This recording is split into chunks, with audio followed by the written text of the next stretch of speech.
Kalau misalkan beliau di kelas pernah mengucapkan seperti ini. Kalau misalkan anak MAK yang sudah diarahkan ke bidang agama, tapi kok ketika mereka lulus malah pada lintas jurusan ke inilah, lah terus bidang agamanya yang mau megang siapa? Mantap. Insyaallah. Itu sangat-sangat membekas, terutama di saya. Jadi salah satu faktor yang menjadikan saya mengurungkan niat untuk lintas jurusan itu Ustaz. Arba salasa isnan wahid aghliqil bab. Bismillahirrahmanirrahim. Assalamualaikum warahmatullahi wabarakatuh. Pada kesempatan kali ini kita bersama Mas Ahnan. Mas Ahnan ini adalah alumni MAK yang baru saja keluar, baru saja lulus. Nah, insya Allah beberapa hari ke depan dia akan belajar di Timur Tengah, tepatnya di negara Maroko, Maghrib. Amin, insya Allah. Dia hadir bersama kita di sini dengan harapan insya Allah untuk berbagi cerita, untuk menginspirasi adik-adik kelas dengan capaian yang sekarang sudah tinggal nunggu menghitung hari itu istilahnya. Tidak memperlama waktu, kita sekarang sapa Mas Ahnan ya. Gimana kabar Ustadz Ahnan? Alhamdulillah Ustaz, baik. Gimana perasaan beberapa hari lagi nanti mau terbang ke Maroko ini? Perasaannya belum siap mental tapi harus siap. Jadi harus deg-degan karena akan di waktu yang lama tidak berjumpa dengan keluarga, tidak berjumpa dengan teman-teman yang ada di Indonesia. Jadi itu ya deg-degan. Kalau deg-degan semua orang juga deg-degan kan. Tapi kenapa kemudian memilih Maroko tuh, tidak ke Mesir atau ke Libya atau ke Bangladesh? Jadi memang asli sebenarnya itu Maroko bukan prioritas saya, Ustaz. Malah di awal-awal tahun pertama di kelas akhir, di kelas 3 itu malah saya ingin lintas jurusan. Kemana? Itu terlalu ekstrim sih, itu jurusan teknik sipil. Wow.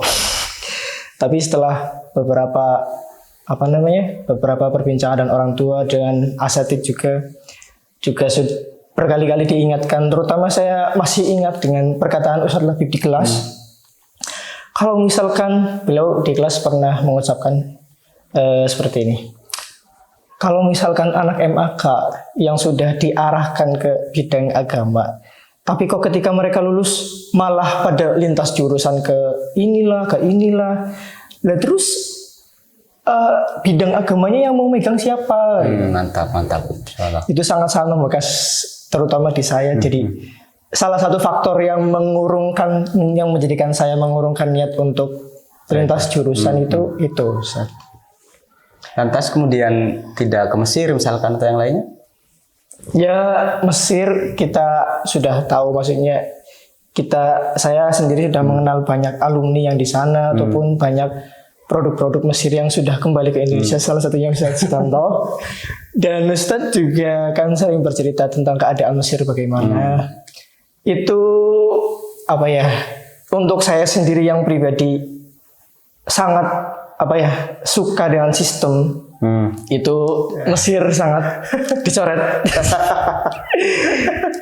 dari daftar list tempat belajar. Tapi bukan berarti kemudian itu karena memang murni karena di sana bebas itu ya mungkin ya. Tetapi terkait manhaj keilmuan para ulamanya itu tidak kualat nanti kamu. ya kita sama-sama tahu lah. Dan ya memang di Maroko katanya, karena saya belum pernah ke sana ya, memang di sistem mungkin untuk ada semacam ilzam harus berangkat, dan yang di Mesir itu kan benar-benar bebas tuh ya. Dan berangkat ke Maroko menggunakan jalur apa nih, biar mungkin kan ada yang tanya, loh kok bisa ke Maroko, kira-kira cara langkahnya seperti apa gitu. Iya. Di Maroko itu untuk melanjutkan pendidikan di Maroko ada 2 jalur. Jalur Kemenak dan juga jalur PWNU. Udah cuma 2, Kemenak non PWNU nggak ada. Setahu saya tidak ada. Oh ya, terus. Kemenak Indonesia, jalur Kemenak Indonesia di Kerajaan Maroko itu bekerja sama dengan AMCI atau ya semacam Kemendikbud Risteknya Maroko. Jadi, apa namanya AMCI? AMCI. AMCI. Terus? Penyedia beasiswa yang bekerja sama dengan Kemenak Indonesia. Dan juga kalau PBNU, kalau yang Kemenak itu nanti di sana namanya Ta'lim Ali. Ta'lim Ali, institusi pendidikan di bawah Kemendikbudnya Maroko, Kerajaan Maroko. Nah kalau PBNU bekerja sama dengan Wizaratul Auqaf, Kementerian Wakaf dan Urusan Agama di Maroko. Jadi di sana kita yang dari jalur PBNU belajarnya di bawah institusi atau muasasah di bawah naungan Kementerian Agama, itu namanya Ta'lim Atik. Ta'lim Atik. Kalau yang tadi yang Kemenak di Maroko, Ta'lim Ali. Terus. Nah, Mas Ahnan nanti lewat jalur PBNU. Lewat jalur PBNU, alhamdulillah. Boleh tahu berapa jumlah yang diterima kemarin di angkatan Mas Ahnan? Dari jalur PBNU itu pendaftar pertama sekitar 680 sekian. 680 sekian, oke. Terus yang mengikuti wawancara sekitar 200 kurang. 200 kurang, oke. Dan lulus itu 35 orang. 35 orang. Tapi sekarang ada 5 orang yang mengundurkan diri, jadi tinggal tersisa 30 orang yang pasti berangkat. 30 orang itu se-Indonesia? Satu Indonesia. Se-Indonesia, kemudian Mas Ahnan salah satu dari 30 orang yang sebelumnya sekitar berapa tadi? 600-an. Ya, 600. Ya, Insya Allah luar biasa itu ya. 600 diseleksi lagi, kemudian sekarang yang berangkat insya Allah sekitar 30. Itu dari Al-Hikmah ada berapa Ustaz? Dari Al-Hikmah ada 4 orang. 4 orang. Dari MAK. Kalau Al-Hikmah ada 5 orang, 4 MAK, 1 mualimat. Ya, tapi yang PBNU ini ya? Iya, yang PBNU. Terus biasanya kan sebelum berangkat itu ada semacam di satu tempat kan tuh di Wisma kan, di karantina. Susah sekali untuk menyebut karantina. Dikarantinakan dan itu sudah atau belum? Kemarin kita karantina sudah 3 minggu, selama 3 minggu di Pondok Pesantren At-Taqwa Bekasi. Selama 3 minggu itu kita seperti diarahkan dipersiapkan. Jadi kita itu di sana masih ada tes lagi, Ustaz. Yang tidak jalur PBNU. Masih ada tes lagi. Tes itu untuk menentukan marhalah kita langsung lanjut S1 kuliah ataupun kita di SMA dulu. Tapi jelas berangkatnya berangkat. Cuma nanti penentuan nanti langsung kuliah atau harus persiapan pra kuliah itu nanti di sana. Di Maroko nanti. Kira-kira tuh di kampus mana dan di kota apa? Kayak ketika kita sebut Indonesia kan, Indonesia luas dari Sabang sampai Merauke, ada beberapa kota, ada beberapa wilayah, dan juga universitas juga ada banyak. Nah nanti insya Allah Mas Ahnan tuh nanti mau ambil kuliah yang di kota mana gitu lah. Jadi kalau untuk penempatan mahasiswa yang dari PBNU itu nanti ketika sudah di sana, tapi saya sendiri berharap ditempatkan di muasasah Imam Nafi di kota Tonjah. Alasan kenapa Tonjah dan tidak memilih lainnya? Dari cerita-cerita kakak kelas yang sudah di Maroko, mungkin itu yang yang paling baik lah, paling terbaik insya Allah. Sampai-sampai salah satu kakak kelas itu bilang itu kalau bisa masuk di muasasah Imam Nafi aja, karena itu sudah seperti camp militer bahasanya, itu untuk menakut-nakuti bahwa kalau di sana itu sistemnya sangat rapi, sangat ketat dan sangat tertata rapi. Makanya ya kalau bisa ketat itu ya berarti ya. Ketat disiplin ya. Disiplin dan berangkat misalnya tanggal berapa Ustaz? Tanggal 7 Oktober. 7 Oktober. Sekarang tanggal 17 ya. 17 September. Ya kurang lebih 3 minggu lagi lah. 3 minggu lagi untuk. Nah rencana itu, saya dengar kalau di Maroko itu S2 cuma 3 tahun tuh ya. Terus kemudian S3, dibanding di Mesir itu lebih cepat tuh untuk marhalah jenjang pendidikan S1, S2 dan seterusnya itu. Nah kira-kira nih, karena kan sudah tahu tuh dari awal kayaknya pendek tuh. Nah insya Allah mau apakah berhenti karena kita sebagai orang-orang yang mengelola itu kan kita selalu memompa semangat untuk lanjutkan sekolah setinggi-tingginya itu kan. Kalau bisa lebih pintar dari para pembinanya itu loh. Dan itu juga kita belajar dari Abah seperti itu. Kita bisa dianggap sukses ketika kita bisa menciptakan atau mengantarkan anak-anak didik kita lebih baik dari kita itu. Nah maka saya sih berharap nanti Ustadz Ahnan jadi ya, sampai doktoral lah, jangan pulang amin. sampai doktoral. Jadi ulama mutakhosis dalam apa yang dipelajari seperti itu. Gitu rencananya itu. Ya rencananya semoga rezeki memang seperti itu. Ustaz. Amin, amin, amin, Sampai amin, amin, selesai. amin. Mata uang di sana apa? Informasi tentang Kemarokoan yang sudah kamu terima itu apa? Misalkan kayak mata uang di sana apa namanya? Mata uang Maroko itu dirham Maroko. Dirham Kursnya dengan Indonesia 1 dirham itu sekarang 1.300 rupiah. 1.300 rupiah satu dirham 1 Maroko. dirham Maroko 1.300 rupiah. Dan apa jenis makanan pokok yang dimakan, nasi kah apa roti atau apa katanya kata teman-teman yang di sana? Nah, makanan pokok orang Arab ya roti. Roti. Terus persiapan yang sudah dipersiapkan apa aja? Persiapannya karena apa namanya? Di sana masih ada tes mukobalah namanya, itu yang tadi menentukan langsung kuliah atau prakuliah dulu. Ya yang paling utama menyiapkan mental untuk menghadapi pertanyaan dari syekh ketika pas mukobalah nanti. Dan juga ya materi-materi yang kiranya akan diujikan dipelajari lagi. Insyaallah. Itu yang paling utama, Hasan. Adapun kayak kebutuhan lain kayak baju dan lain-lain itu Gampang ya. Insyaallah. Yang penting bawa uang yang banyak. Itu kan beasiswa, Ustaz. Beasiswa kan ya. Nah beasiswanya itu tahu nggak satu bulannya dapat berapa?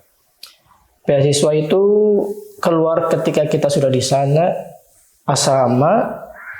Beasiswanya meliputi asrama, makan 3 kali, sama uang jajan. Nah, kalau uang jajan itu tergantung nanti kita di universitas yang mana. Soalnya besaran uang jajan dan apa namanya makan itu beda-beda.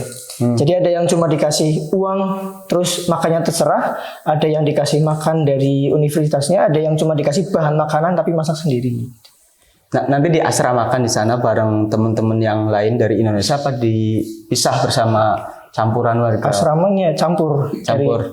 Dari mana saja. Berarti nanti kemungkinan komunikasi menggunakan bahasa Arabnya akan semakin terjaga ya, karena kalau di Mesir sendiri itu kita satu mayoritas mahasiswa Indonesia di Mesir sudah sangat banyak tuh ya, sehingga ketika kita tidak pandai-pandai untuk bisa memilih komunitas, kita bisa terjebak kita di Mesir secara fisik, secara jasad, tapi kemudian komunikasi dengan teman, bahkan kita yang sama-sama dari Jawa, dari Ngapak pun berbahasa Ngapak tiap hari itu. Tapi saya kira itu menjadi sesuatu yang bagus kalau misalkan nanti diasramakan dengan orang-orang luar negeri yang bahasa Arabnya tentu menjadi komunikasi sehari-hari itu.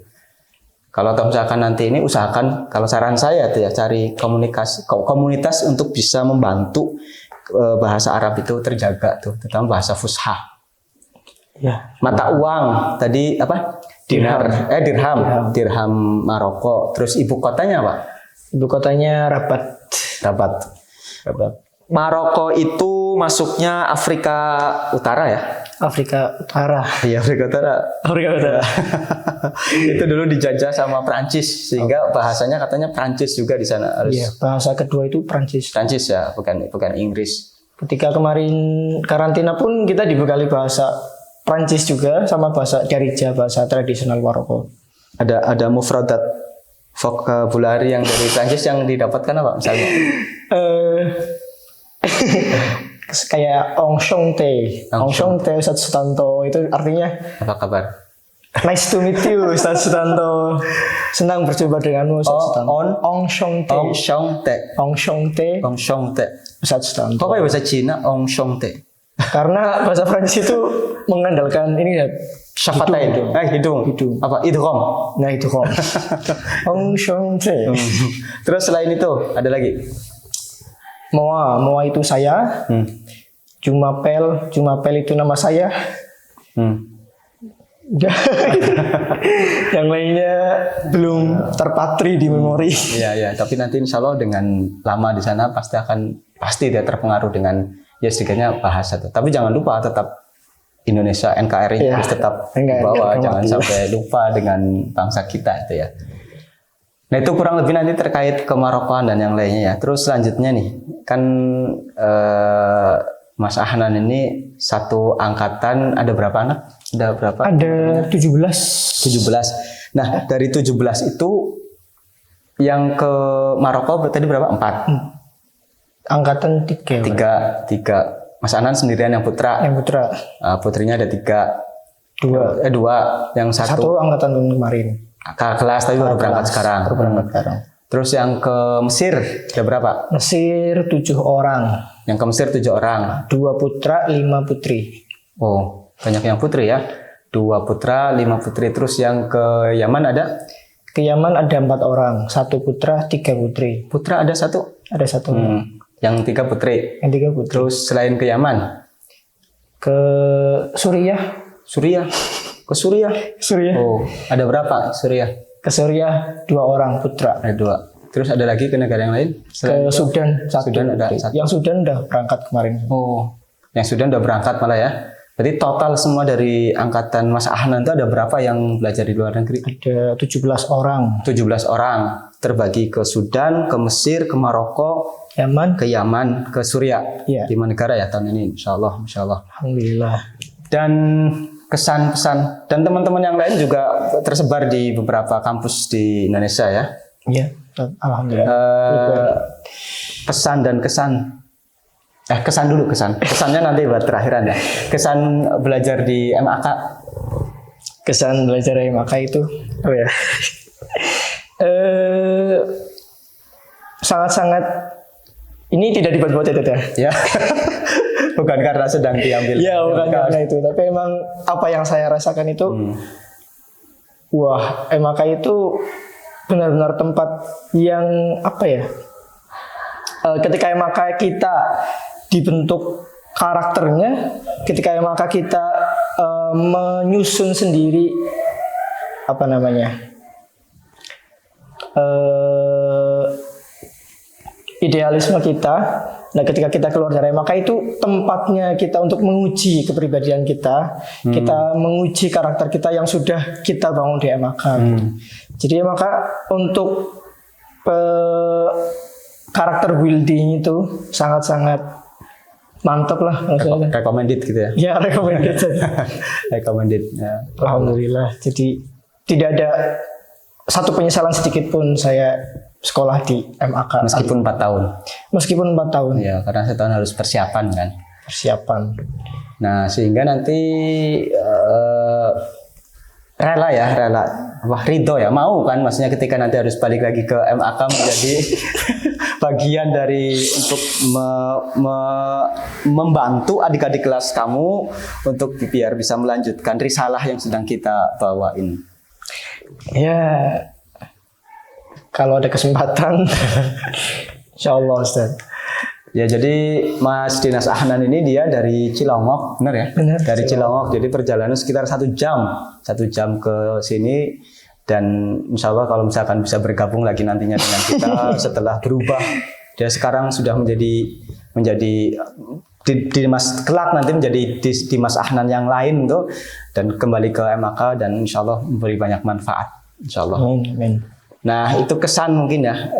Tadi kayaknya disebutkan keunggulan atau mizah tuh ya. Nah, kira-kira kalau perlu sebagai anak MAK tuh hal yang perlu diperbaiki tuh di MAK kira-kira ada nggak? Dan pasti ada dong, karena kita tidak sempurna. Ya, tinggal mungkin yang kurang itu keaktifan dan juga efektivitas. Efektivitas apa? Waktu dan juga pelajaran. Itu kita belajar di MAK kan dari pagi sampai sore sampai asar itu belum full efektivitas waktunya. Selama dari pagi sampai sore itu belum maksimal menurut saya. Contohnya gimana? Itu kan waktu yang sangat banyak kan, durasi yang cukup panjang sebenarnya. Nah, tidak efektifnya itu di sisi apanya? Tidak efektifnya itu ya di sisi ya satu ya banyak jam kosong. Ya, terus jam kosong, lalu ada beberapa materi yang apa ya kurang dipelajari, kurang diperdalam di MAK. Kayak kita kan judulnya program keagamaan.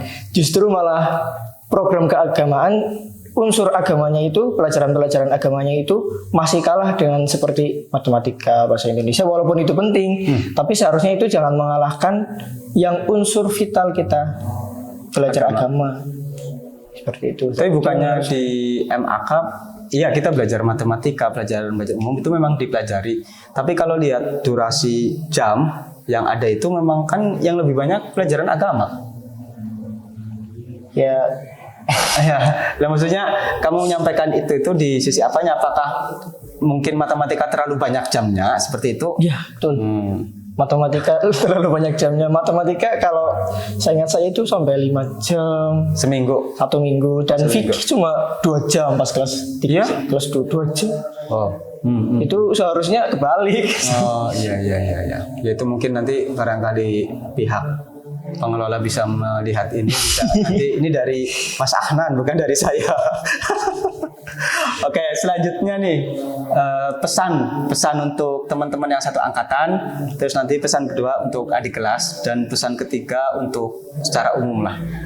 Untuk teman-teman satu angkatan dulu coba sampaikan. Untuk teman-teman satu angkatan saya, angkatan Dzulfaqar Suraya 2018-2022, jangan lupa, saya mengutip dari perkataan Zawin Nur. Insyaallah. Zawin Nur, kun ayya syai'in masyita walakin la tansa domiroka walatansa masiroka. Jadi ya jangan lupa, jangan kayak pitik lupa dengan cangkangnya. Jadi kita sudah 4 tahun di sini, sudah dibekali dengan banyak hal, sudah dibentuk karakternya seperti itu, sudah difasilitasi oleh guru-guru yang sangat masya Allah. Kok ketika kita keluar kita lupa dari mana kita berasal. Seperti itu. Teman-teman yang lainnya sudah nyebar di kota mana itu, di berbagai kota di Indonesia, di kampus-kampus besar di Indonesia. Semoga bisa sama-sama kita mengangkat panji Al-Hikmah 2, mengangkat panji MAK, membanggakan guru-guru kita, kiai-kiai kita, guru-guru kita, supaya mereka, beliau-beliau itu bangga mempunyai murid seperti kita gitu ketika di luar. Masya Allah. Untuk adik kelas? Untuk adik kelas, waktu, jangan sia-siakan waktu. Pasti penyesalan selalu ada di akhir. Oleh karena itu, untuk meminimalisir penyesalan yang akan kalian dapatkan di akhir, maksimalkan waktu kalian sebaik mungkin, karena waktu yang sudah lewat tidak akan kembali lagi. Masya Allah. Untuk umat Islam. Ya kan barangkali kan nanti kan di YouTube kan ditampilkan tuh, barangkali ada yang lihat itu kan. Umat Islam. Ya seluruh penonton lah, jangan dikhususkan umat Islam. Untuk seluruh penonton.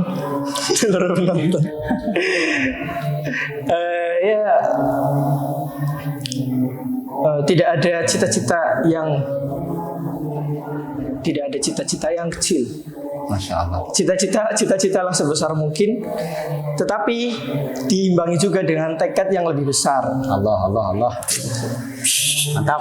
Ya. Oke, terima kasih Mas Ahnan sudah menyempatkan waktunya untuk bergabung mengisi acara podcast Malik 2. Ini podcast insya Allah akan terus berlanjut dengan tema dan bintang tamu yang bermacam dan berbeda. Yang insya Allah melalui podcast ini kita menyampaikan risalah kita, menyampaikan visi misi kita, dan tentunya menebar kemanfaatan insya Allah. Syukron, jazakallah khairan. Assalamualaikum warahmatullahi wabarakatuh. Ustaz. Arba salasa isnan wahid aghliqil bab.